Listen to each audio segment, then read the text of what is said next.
नमस्कार, मैं काजल मिश्रा। स्वागत है आपका एनएल लाइव। नजर डालते हैं हरियाणा की मुख्य खबरों पर। हरियाणा सरकार ने आग से तबाह हुई फसलों के लिए 151 किसानों को 87 लाख रुपए का दिया है मुआवजा। मुख्यमंत्री नायब सिंह सैनी ने सीधे किसानों के बैंक खातों में हस्तांतरित की है राशि।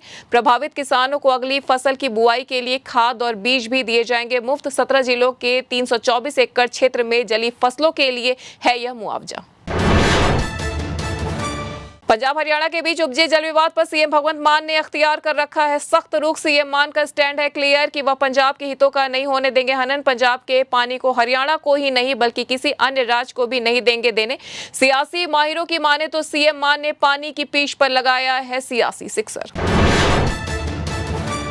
पंजाब द्वारा भाखड़ा के पानी का हरियाणा का पूरा हिस्सा न दिए जाने। पंजाब के मुख्यमंत्री द्वारा भाखड़ा के गेट पर गैर कानूनी तरीके से ताला जड़े जाने पर इनेलो पार्टी ने दूसरे दिन प्रदेश के बाकी जिलों के अलावा सिरसा में भी किया प्रदर्शन। मंगलवार को इनेलो नेता व कार्यकर्ता ने सिरसा के लघु सचिवालय परिसर में दिया सांकेतिक धरना।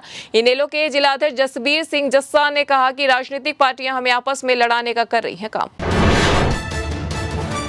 हरियाणा सरकार ने 2025-27 के लिए नई आबकारी नीति को दी है मंजूरी। इस नीति के तहत 500 से कम आबादी वाले गांवों में नहीं खुलेंगे शराब के ठेके। स्कूल और धार्मिक स्थलों से ठेके की दूरी बढ़ाकर कर दी गई है 150 मीटर। सरकार ने अहाते खोलने के लिए निर्धारित किया है शुल्क, जिससे राजस्व में होगी वृद्धि।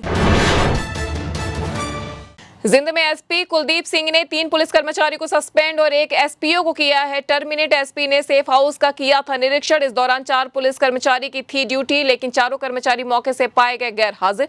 इनमें 2 महिला पुलिसकर्मी 1 एसपीओ थे शामिल। हरियाणा में चल रहे जल संकट के बीच स्काडा जलघर में लाखों लीटर व्यर्थ बहा दिया गया पानी। जलघर में तैनात कर्मचारियों ने रात के समय यहां की शराब पार्टी। इसके बाद मौके पर ही छोड़ गए शराब की बोतल व अन्य सामान। स्काडा जलघर से पानी ओवरफ्लो होकर फैल गया पूरे परिसर में। इसके बाद मेन रोड से करीब 1 किलोमीटर दूर मेला ग्राउंड सेक्टर 21 तक पहुंच गया पानी। नगर निगम पार्षदों के संज्ञान में मामला आने के बाद जन स्वास्थ्य विभाग नगर निगम के अधिकारियों को कराया गया अवगत। कांग्रेस नेता सांसद राहुल गांधी करनाल में नेवी लेफ्टिनेंट विनय नरवाल के पहुंचे घर। यहां उन्होंने परिवार से की बात। लेफ्टिनेंट नरवाल की 22 अप्रैल को पहलगाम में आतंकियों ने कर दी थी हत्या। शादी के 7वें दिन ही आतंकियों ने पत्नी हिमांशी के सामने उन्हें मारी थी 3 गोलियां। लेफ्टिनेंट नरवाल की पत्नी हिमांशी ही थी वह महिला जिसने सबसे पहले किया खुलासा कि आतंकियों के नाम पूछकर टूरिस्टों को मारी गोली। इससे हमले में 26 टूरिस्ट की हुई थी मौत। झज्जर के खानपुर गांव में संदिग्ध परिस्थितियों में एक महिला ने खा लिया जहर, जिससे उसकी हो गई मौत। मृतका के पिता ने ससुराल वालों पर दहेज के लिए प्रताड़ित करने का लगाया आरोप। पुलिस ने पति सहित 3 के खिलाफ दर्ज कर लिया है मामला। 2019 में हुई थी मृतका की शादी और उसका है एक बेटा। दहेज प्रताड़ना के कारण महिला ने उठाया यह कदम। बेटे के दोस्त की पार्टी से लौट रहे एक दंपति की स्कॉर्पियो की टक्कर से हो गई दर्दनाक मौत। गांव शामपुर निवासी जगदीश और उनकी पत्नी कांता देवी के रूप में हुई है मृतकों की पहचान। हादसे के बाद स्कॉर्पियो चालक के खिलाफ मृतक के बेटे साहिल की शिकायत पर सधौड़ा थाना पुलिस ने केस दर्ज कर शुरू कर दी है जांच। जगाधारी अस्पताल में किया गया दोनों का पोस्टमार्टम।